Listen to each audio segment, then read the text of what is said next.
Ladies and gentlemen, boys and girls, children 18 plus. You are tuned in to the Loan Officer Podcast with me, Dustin Owen, and my main man, JC. John Coleman. Dio, what's popping? Bro, it is Monday morning. I can tell. Today, well, the day that we record this, today's the college championship. Who the cares? Football, I cares. I know, I'm just a joke. I cares, yes. I'm torn, though. Alabama, Tulane. Tulane. Who's playing? UMass, and... Come on, John. It is TCU. Never heard of them. Yeah, the Christian kids from Texas. Cool. And the Bulldogs from the University of Georgia. Yeah, the national champions. They're trying to repeat back-to-back years. Stetson Bennett. With Stetson Bennett. Yeah, so I'm excited about that. In NFL football, so the NFL season just concluded this weekend. Shout out Trevor Lawrence. Shout out to the Jaguars. I didn't make it to the game. No one ever reached out to me and said, hey, Dio, we got tickets for you. I know. I thought somebody would. Bro, in Ticketmaster, tickets were $400 a for clip. What? Well, for decent seats, for lower bowl seats. And for our Jags game? For a Jags game. Fuck outta here. For a Jags game. I was going to take my son. I was like, not for $1,000. Plus, I had to be up the next morning because my daughter is celebrating her birthday with her friends. So my wife and I drove 10 15-year-olds Sounds horrible. to Park Avenue, which for y'all that don't know Winter Park, Florida, nice just place. Know that Park Ave's the jam. Yeah. Park Ave is what makes Winter Park Winter Park. Yep. So my daughter and her friends want to be all bougie. They want to go down there for brunch. Lululemon? Well, there's a line outside of the Lululemon store. What By the way, I was re-gifted a pair of Lululemon shorts. Trash. Love them. Oh, no. Absolutely you love don't. them. No, yep. you don't. I'm all in on Lulu. I'm all in. Get away from me. But my Sunday morning was carpooling these girls down there. Of course, we weren't allowed to sit with them. So my wife and I had to sit at the bar. And we had, by the way, a phenomenal brunch at this place called Boca. And then the girls weren't just done. So they had to go shopping. Then they had to do their photo shoot. Which, by the way, photo shoot, we did not pay for a professional photographer. They have their iPhones. They want to put it on TikTok and Instagram and all those Snapchats. Yeah. Yep. So but I never told you all this. And it's probably because we had Kat on as a guest last episode. Shout out Kat. Kat was awesome, by the way. Her company, Loan Sense, we did the episode on a Friday going into the weekend. And I was like, the whole weekend, on and off, thinking about her company, how many people they could serve, how we as mortgage professionals or financial professionals could lean hard into what they're doing. So I look forward to that relationship, and I'm grateful to the podcast for helping us grow it.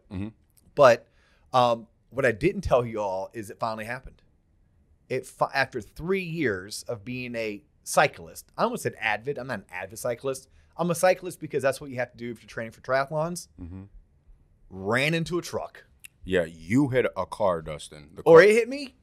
It was at an intersection, and I thought I had the right of way. He thought he had the right of way. Did y'all make eye both were contact? wrong. Did you make eye contact through, you guys looked at each other? John, he ran over my bike and caused hundreds of dollars worth of damage. I hit his truck and fell over. If you knew what the hell you were doing because you live in Florida and we see law attorneys every day on the freeway, you should have crumpled up under that car.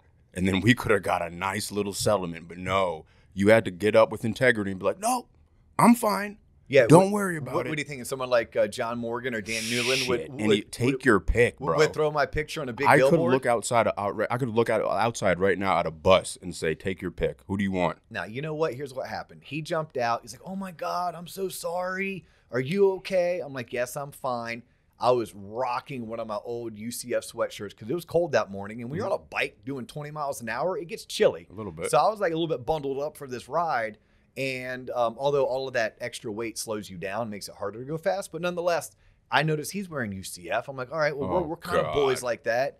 And I understand it's an intersection. And maybe he rolled through the stop sign. And maybe I rolled through my stop sign. Maybe I jammed on the brakes, but I was going too fast through an intersection to actually stop my bike on a dime. And I said, I'm good. You're good. I almost said, but let me throw my MF and bike in the back of your truck and you can drive me home because I was a solid 5 miles from my house. But I knew my wife was still at the house, called her. She came and picked me up. Did she yell at you? No. Did she worry are you okay? Oh, my God. Yeah, she goes, are you okay? So I'm totally fine. She knows. My wife bikes the same trail that I bike. And she knows what it's like. And I go, yeah, look, I know the stop sign. I know I didn't stop fully. He didn't stop fully. But it was the guy in the other truck that I really am a fan of. This dude was pissed. This dude was like, I got it all on tape. I got it on dash cam. Did that guy just, I'm like, look, I'm fine. I'm healthy. I'm going to see that. Besides like some gouges in my left hand, like I was fully clothed, wearing a helmet. That guy's gonna sell that footage, and I'm gonna see you on the Chive TV at a bar like 2 years from now, and it's gonna be like, look at this idiot with a fucking car. Oh my God, that would be phenomenal. So, but we're not here today to talk about bikes. No, we're gonna jump into a couple of things though. For those of y'all that are tuned in on YouTube, thank you. If you're not tuned in on YouTube, do us a favor. Go there. Just subscribe. Literally, even if you're not subscribed to any other YouTube channel, just do it. Yes, it's my way. It excites me to watch those subscribers increase from 12.2 to 12.3. Oh, you noticed it. Yeah, I really want. Yeah, let's get 20 this year. I'm trying. Let's get to 20,000 subscribers in 2023. Mm-hmm. But I want to give a shout out to our friends over at Accelerate. Yeah, Accelerate. Meg Bennett. But I got a really cool gift in the mail with a handwritten thank you note. And it's actually what is being featured today as our table centerpiece. Yes. Yeah, you didn't like it because it didn't come with a cold beer inside. I mean. So look, if you want to step up your game, friends over at Accelerate. Sculpin IPA grapefruit, please. That's what John would have appreciated inside of this pretty fancy koozie you sent over. Yeah, koozie's legit. Yeah, I'm appreciative of any gift I receive, John. Yes. So therefore, shout out to Accelerate. If you don't know who they are, check them out. They are a friend of the show. Okay. You know what else people can check out before we really get started? Is they can check out the freaking website. Yeah. TLOPonline.com. And please do not go to theloanofficerpodcast.com or TLOPonline.com just because you want some amazing free content. Just because you want links to some of the best resources in our industry. Just because you want access to worksheets and trackers and guides. No. Go there because you want to see where TLOP's going to be next. That's what's new. Toasty. Like new year, new us, John. Yeah. I was thinking about this driving in this morning. I'm like, wait a minute. And a little bit gave me anxiety. Oh, there we go. In order, things we have to prep for. Next week, you and I are speaking to members of the Mortgage Bankers Association about podcasting. Literally, how do we utilize podcasting to better educate, whether it's internal or external? Are you ready for that? Yes. Okay. Yes. All right. And then right after that, I get to fly to Fort Worth, Texas. Pew, pew, pew, pew. Looking forward to stockyards. Looking forward to doing some two-stepping and some swing dancing. But the conference starts Sunday night, runs through Wednesday. It's a private event for Waterstone Mortgage. It's loan officers or it's future loan officers. Like we have our LOs from literally Washington State to Key West and everywhere in between, plus select VIPs are coming in who are maybe pretty close to onboarding with Waterstone. And I'm teaching 3 breakout sessions there. One is how to use specific products to get your foot in the door with real estate offices. And 2 are on online networking, which you all may know as social media. One's for beginners and one's for people who are kind of like, no, I already have Facebook, I already have Instagram, but how do I like make sure I'm getting the most bang out of my time? So teaching those 2 things. Right after that, I believe we're speaking to a group of young professionals, alumnus at University of Central Florida. It's part of their adulting series. So we're going to speak on homeownership, why homeownership is important for generating wealth. But here's what I'm getting really excited. 2 live events. Oh, shit. We already have 2 live events booked. One is going to be in Tampa, Florida. It is on January 31st from 8 a.m. till noon. 8 a.m. to 9 is going to be registration. 9 a.m. to noon is going to be the actual presentation, which is like an LO sales mastermind. I'm teaching. I'm bringing 2 TLOP faculty members over from Orlando to teach. It's a free event because we were able to get some sponsors to cover the cost of the coffee and the bagels and the danishes beforehand, the cost of the event. So that is on our website. That is why you should go to tloponline.com or theloanofficerpodcast.com because these events and links to them are there. So we're doing that on January 31st in Tampa, Florida. And then on February 8th, the Mortgage Bankers Association of Florida is putting on their very own Loan Officer Summit. It's held in Orlando, Florida, which is convenient for you and I. And we're one of the 3 presenters of this event. It's going to be me. It's going to be Tim Davis, who's been on the show. and it's going to be Doug Smith. Doug Smith's a 40-year veteran of the mortgage banking industry, and he is a nationally recognized speaker and presenter. So the three of us are going to be speaking at that event. So if you want to come see us, you want to come meet us, you want to come hang out, or you want to get some of this but live, then we have two ways of doing it. One's going to be in Tampa on the 31st of January. One's going to be in Orlando on February 8th. Now, if that's too far out of your realm, don't worry.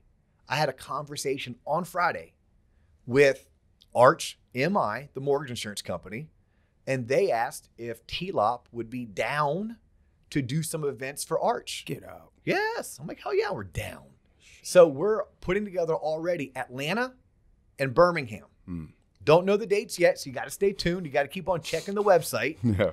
But I expect myself, you, and probably two other people from the faculty going to Atlanta, Georgia, and then the next day go to Birmingham, Alabama, or vice versa, depending on flights and hotels, and doing free events in both Birmingham and in Atlanta before the end of this quarter. That's so awesome. Before March 31st of 2023. Damn. Yeah, isn't that some cool The schedule's shit? getting booked up quick, ladies and gentlemen. Yeah, that doesn't even include, like, I'm probably going to head up to DC again like I did last year for NBA's advocacy conference.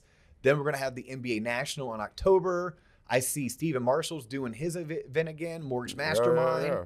You don't know if they're going to ask us to come back and speak and present. I think the people requested us. If the people request it, we will, yes. But if not, maybe you and I can still head out there and just be attendees this time. Yeah, that'd be good. Yeah, less work, more play. Yes. You like that, don't you? Less work, more play. That's my motto. Yeah, and we'll still hang out with the T-Loppers like we did. Of course. I mean, that's how we met Courtney. It's how we met Lucy, right? It's how we met, the And folks. yeah, I mean, there's a lot of Danielle people. came out, Nicole came out. Oh, gee, we could keep going, right? Yeah. But Shit. And it's only January 9th, so I'm looking forward today is January 9th. By the time you release this, it'll be like January 11th. something like that, right? Some shit. Okay. Alrighty, so today, shout out to Tim, right? And Tim, I told Tim I was going to do this. Tim's a T-Lopper. Tim's been listening for the past year or so. He is currently a New York City firefighter. Okay. Yeah. FDNY. Okay. Yep. And he's contemplating a career change maybe after he retires. This will be a second career for him. And he had questions as he's working through the state of New York, which is one of the biggest pain in the rear end states to get licensed in.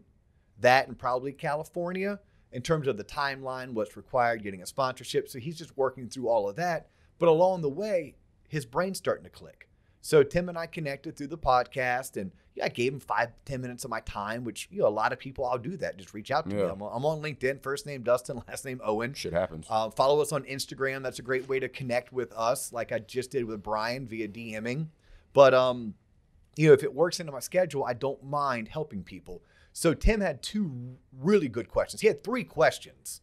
2 I thought were really good. One was an easy answer, which was basically join Toastmasters was my answer to him. Or you can check out local comedy labs. Like we in Orlando have SAC Comedy Lab. Yeah. And actually my recommendation to him was join Toastmasters and see if there's like a SAC comedy club where you are that teaches and gives improv classes.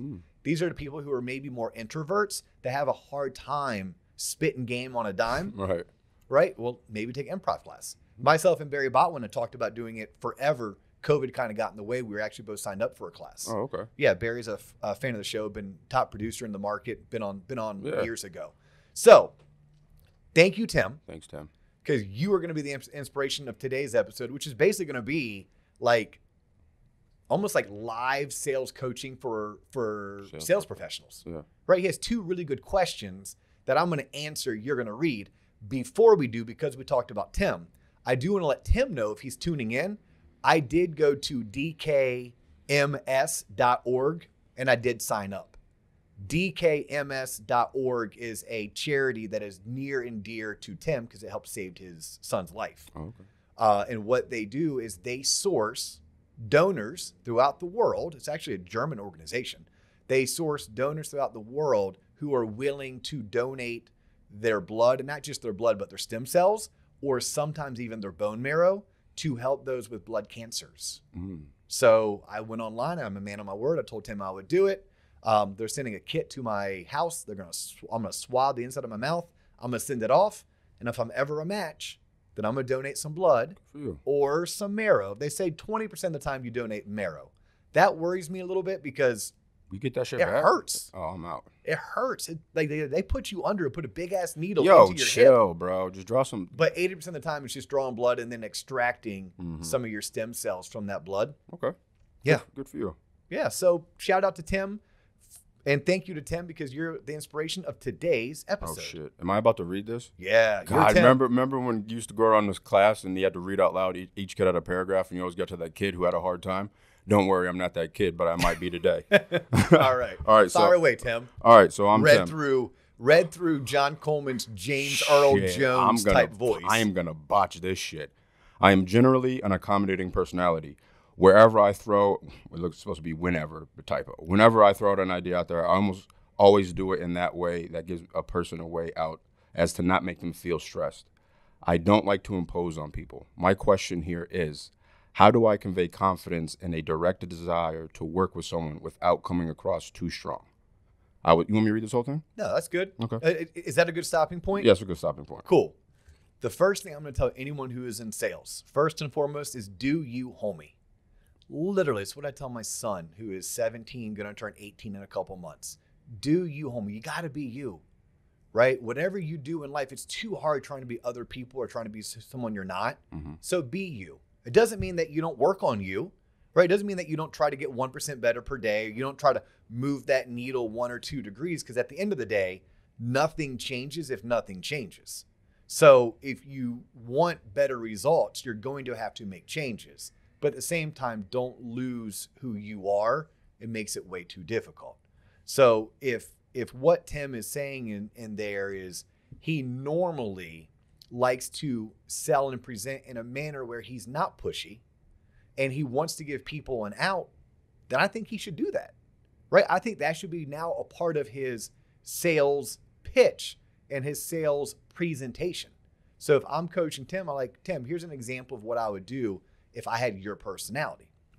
I would tell people, I need you to know this first, John.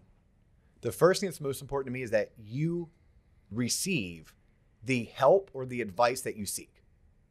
It won't always be working with me. It may be working with someone else. But my job is to make sure if it's not working with me, I can get you pointed in that right direction. And what I also need you to understand is I don't just work with anybody, right? There's a select type of clientele that I work really well with. And I'm building my entire business based on A, does someone respect what I do for a living? And B, am I the right person to help them? So the first thing I want to do is spend 5 to 10 minutes with you, seeing if I'm the right person for you and if you're the right person for me. You good with that? Mm-hmm. And Tim, that would be my script. Now, by the way, embedded in there were a couple sales techniques that work. I had a takeaway in there, right? I kind of had the, I don't know if you're good enough for me in there, right? When I stated to, at this point, as I was role-playing with JC, but when I said to you, JC, something along the lines of, I don't know if you're going to be a good fit for me, right? That was a psychological dig at you, the consumer. Wait a minute, I'm not good enough for you. I don't know, right? But that would be a way for Tim to be a salesperson and also for Tim to be himself. What all did the paragraph keep on? What else did it state in there? I think it was more of an example, of course, like where people. Well, let's keep reading the whole thing. Yeah, no, let's give the example to the audience, and then let's talk about that example. Okay. I was talking to someone in my firehouse who is looking for a condo. Since time is on his side, I've suggested a few ideas I've learned from Christy about looking at his credit. Shout out Credit Christy. Yeah, shout out Credit Christy. Christy about looking at his credit in order to improve his score, if needed, which will put him in a position to get the best product available. I told him, now that I'm learning all of this, I'd like to help people get the best loan product they can, regardless of whether they use me as their loan officer or not. Of course, I'd love to work with you on that, but regardless of who you use, you getting the best loan for you is all I care about. This statement is 100% true. At the end of the day, I want to make sure he gets the best product, but I'd also really like to work with him. How do I convey to him that I'd really like to work with him without discounting myself? Again, I don't want to come across too pushy. Beautiful. I have 3 really good thoughts there. Okay. The first thought is to Tim and anyone who's like Tim and in Tim's shoes. It sounds like to Tim, it's going to be very important that he works for a lender that has a wide menu of products that they offer in-house, because that's going to prevent Tim from referring business outside of his company, at which point takes money off of takes money out of his pocketbook, takes food off his table. Mm-hmm. Okay, so any one of us, regardless of your industry, we are going to have things that people reach out to us for that we just don't do. Like as a mortgage banker, I don't do HELOCs. So I always referred them to Johnny Lenall at Regions Bank. Mm-hmm. I don't do commercial lending. So I've always referred that to Drew Abear at South State Bank, right? Those are things where I understand I do this really well, which is called residential finance. I don't do HELOCs, which is more of a consumer loan through a bank. And I don't look to do commercial loans. I could do them, don't get me wrong, but I don't. But I do work for a lender that literally has a vast menu of products. It's like the menu you get at Cheesecake Factory, mm-hmm. which is sometimes daunting. Too much. Yes, but I know because I only do residential mortgages. So if someone is referred to me for a residential mortgage, I need to make sure I have all those products. So Tim, based on what he said there, like that's just a big telltale sign. It's going to matter to him that he works somewhere that has that selection of product. Something else that it's funny, he made a statement that isn't a question, but it's a great learning opportunity. So I want to take a moment to teach on this learning opportunity. He said that he was taking lessons that he's learning from following Christy Service, or Credit Christy, as she's known in the industry and known on TLOP, and he is sharing those lessons with his prospective client, which is someone he knows from his firehouse, about bettering his situation. I love that. I love that. Our job is to be an educator. Our job is to be the subject matter expert. Our job is to lay out solutions. So the fact that he is helping someone better their situation means he's doing his job, but he's also building trust. When you build trust, you should then be the perfect person for them to use. Even if your rate is an eighth or a 1/4% higher than what they could find elsewhere, a rate a 1/4 or an eighth lower, but with the wrong professional, could actually cost that individual thousands of dollars if they don't close at all, or if they don't close on time. So people like Tim need to realize it's not about rate. It's about the service that you provide. It's about the education you give, the options you lay out. The consumer has to also realize that that's worth something. And that something may be an extra $22 a month for the 84 months they're actually going to have this mortgage for, right? Because that's actually a small price to pay to work with a true professional. And it's a small price to pay to ensure that you got the right loan and you closed on time. It's a small price to pay to know that you had someone in your corner advocating your behalf, right? $22 a month, hell, even $30 a month. If you times that by 80 months, that's $2,400. $2,400 on a purchase that could be $400,000 to $600,000. It's a very small premium to pay to have your loan process be done by the right person with the right integrity, with the right value and trust infused into the transaction. Mm-hmm. So I like that he's doing that, but here's my word of caution to Tim and everyone like Tim. You could spend 6, 8, 12 weeks helping someone who already qualifies, by the way, for a home loan, make their qualification prettier, right? How do I take someone from A- to A+, from B+ to A-? Well, if they do this, that, and the other thing to their situation, and we give it some time and their credit score goes from a 680 up to a 760, then they'll qualify for a better rate. They'll qualify for cheaper mortgage insurance. They may even qualify for a more of a house, like more expensive of a home, because maybe I can get a 49% DTI approved with a 760 credit score, but at a 680 credit score, I'm only getting a 45% DTI approved. Like all of that is kind of geeked out, but it's real life scenarios. But I need to caution you, Tim, and everyone else who's like Tim. You're also dealing with a moving target. Do you know where interest rates are going to be in 2 days, 2 weeks, or 12 weeks? Do you know what the housing market's going to be like in 2 days, 2 months, 12 weeks? The answer is no, you don't.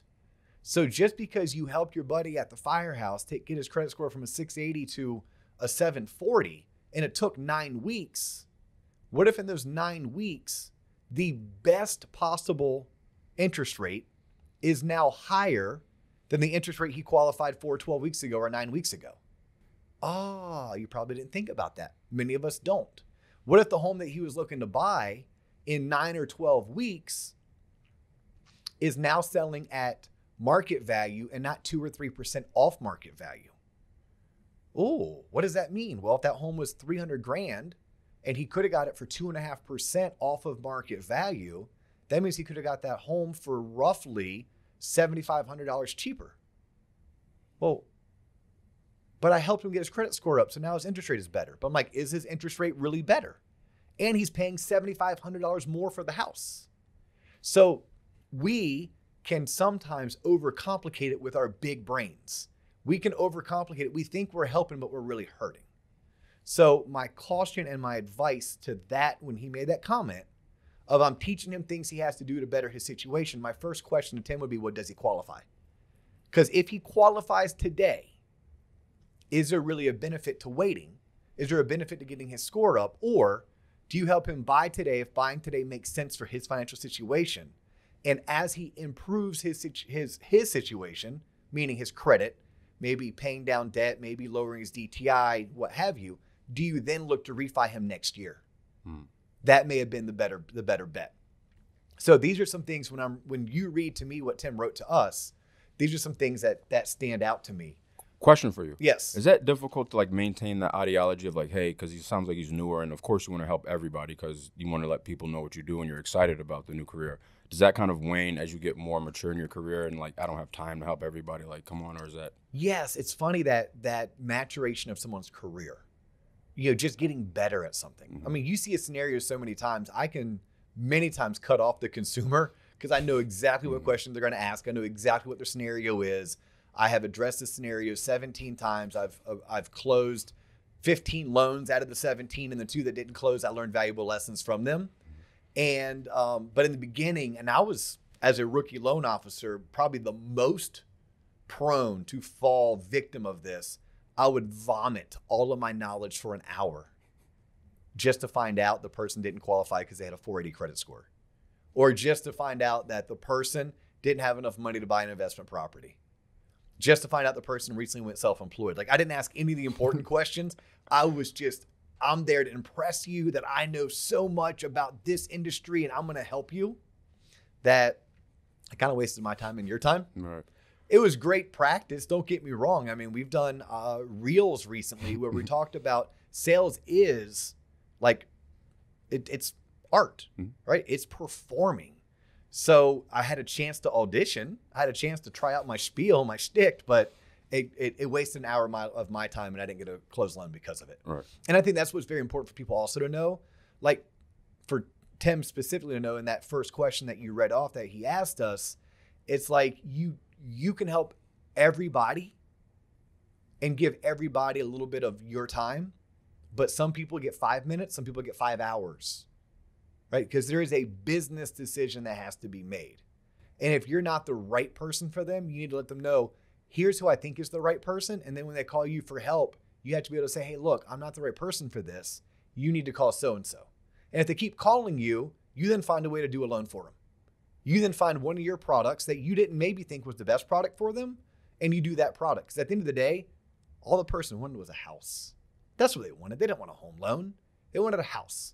And you're helping them purchase a home using a debt instrument, a mortgage, a home loan that they qualify for today. You can do a home loan for them today, help them get into the house, and then you can work with them on how they can better their situation, and then you can refinance them in 9 or 18 months whenever the market and their situation improves.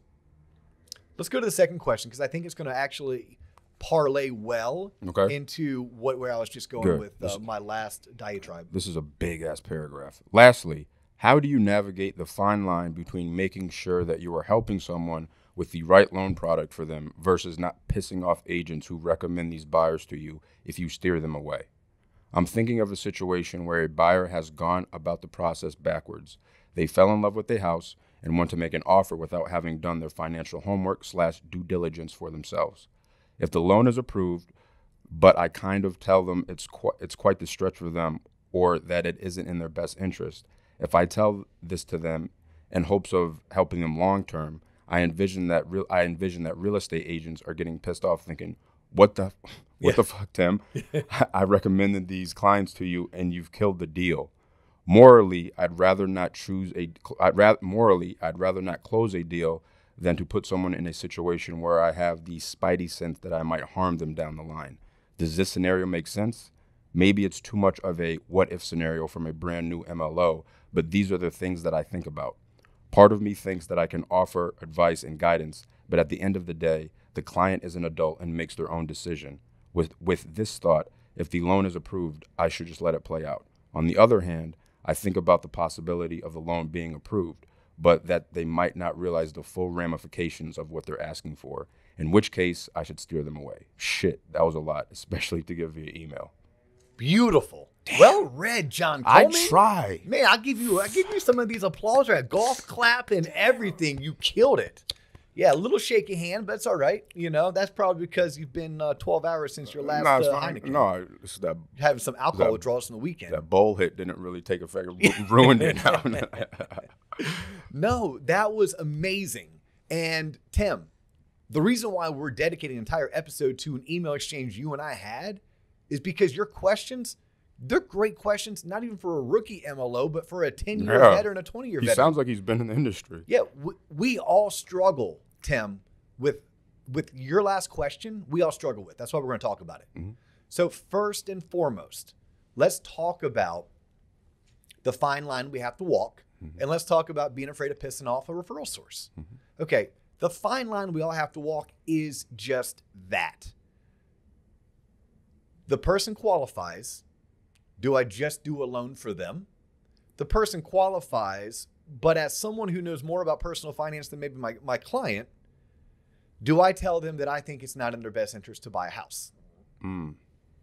It's a slippery slope for all of us. It's controversial at times, and we're all going to have our own take. So I'm going to have to preface this like I do most episodes. This is the world according to me, based on my going on 20 years experience. And throughout my career, I've handled it differently based on the person, based on my gut, based on the transaction, based on the year. Hell, based on whether or not I had breakfast, probably, right? Subconsciously, right, yeah. Based on whether or not I had breakfast. So I'm going to share this to Tim and everyone else. Unless our client has asked us or given us permission to be their guiding light, to be their true life advisor, I don't think it's on me or any other mortgage professional to go out of my way to tell someone, another grown-ass human being, what they should and shouldn't be doing with their time, with their life, with their money, with their career. Right? There's been times I've looked at someone's tax returns and said, hey, look, I'm not a CPA, but I do look at tax returns a lot for a living. And I don't know if what you're filing would pass an audit. There have been times I've looked at someone's life and I've said, look, I'm not a bankruptcy attorney. I never have been, I never will be. But I have friends, and friends can be loose. I have friends who have filed for bankruptcy, and those friends had situations that were similar to yours. There's been times that, again, I've said, I'm not a divorce attorney. I can refer you to one or two. I'm not one. But I've had clients in your situation before, and those clients have chosen not to purchase a home until after the divorce was finalized. I would advise you to speak with your divorce attorney. I said, hey, I'm not a financial advisor, but I play one on TV. By TV, I mean YouTube. And I don't know if my financial advisor would advise me to do what you're doing. I'm not telling someone how to live their life. I'm not telling someone how to file their tax returns, whether or not they should or shouldn't do something. But I am directing them towards maybe a professional that could.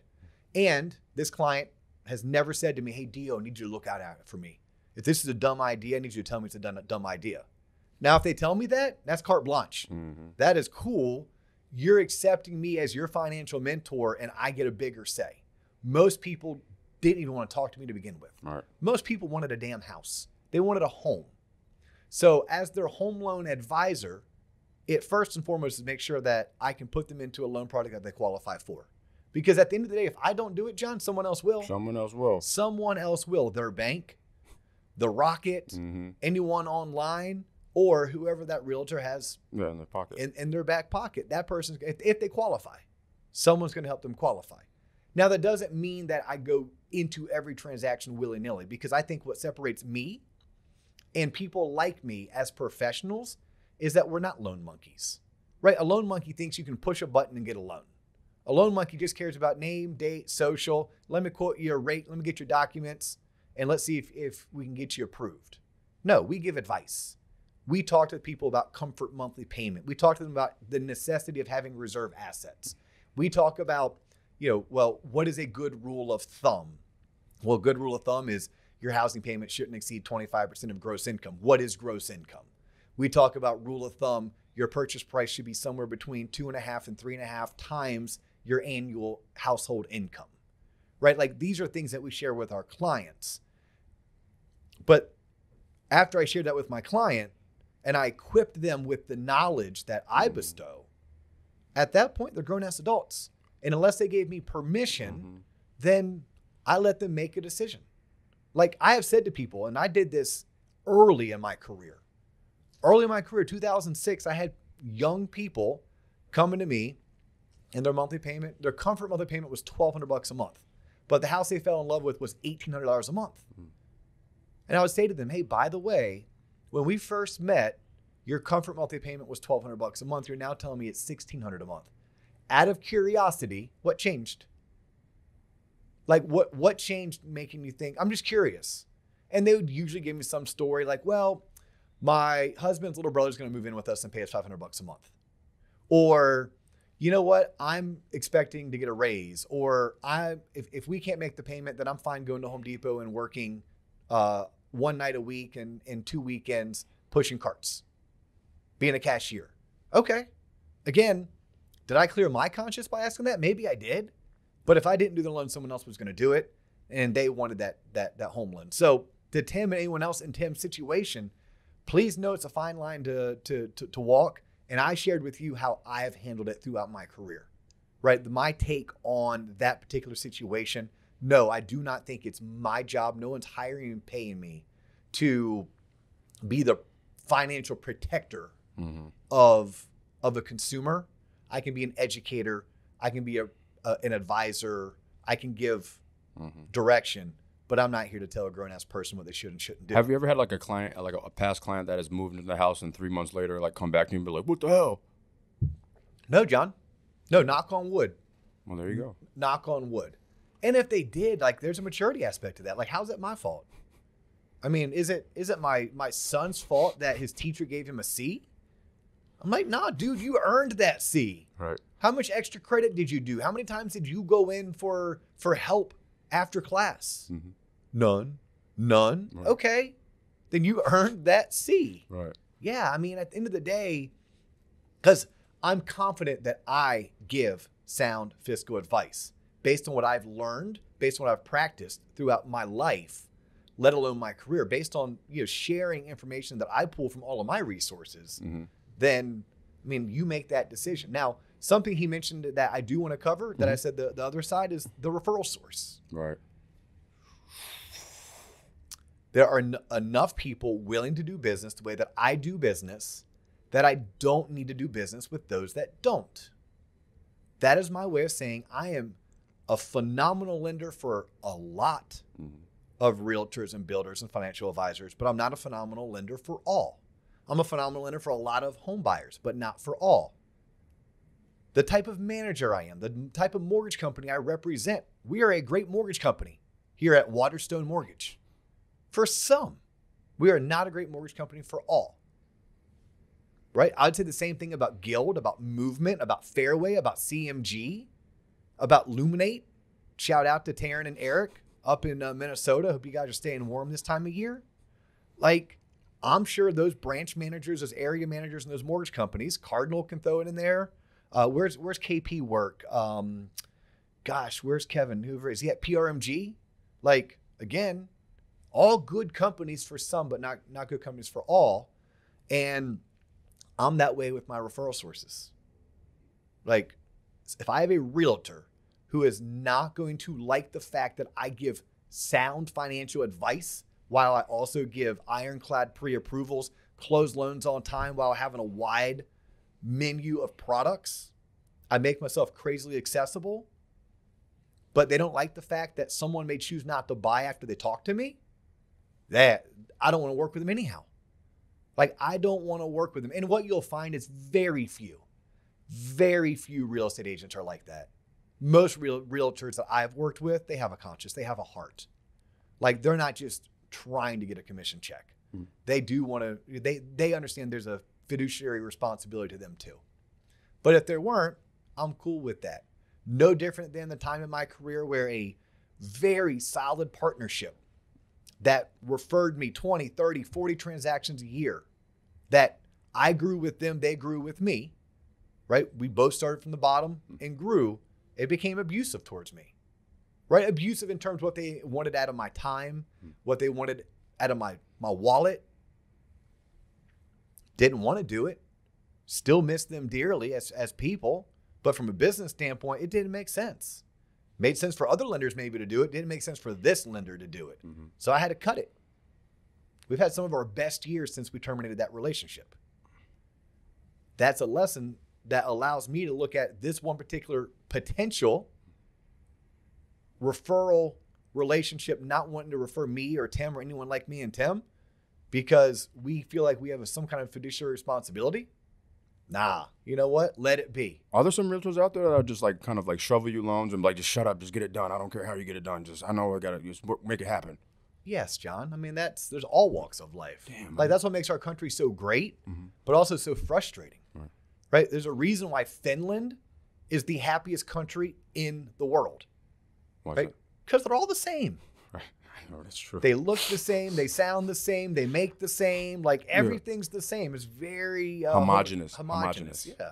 I almost said homogeneous. I know, it's homogenous. It's homogenous. I knew you could see me getting ready to miss it. Yes, I could see. Yeah, that's kind of like my son. My wife and I were like, what are you saying? He said, woman. I'm like, you're talking about multiple. It's like, yeah, men. I'm like, no, it's women. Women. He goes, no, Dad, women would be spelled W-I-M-E-N. No, he didn't. And he's trying to get into Florida State with that?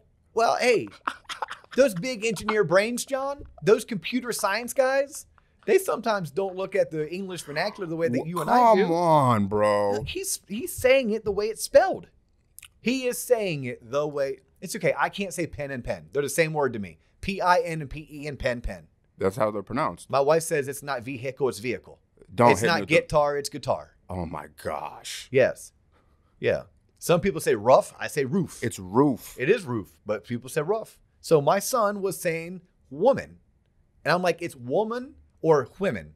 Depends on one or two. One or two.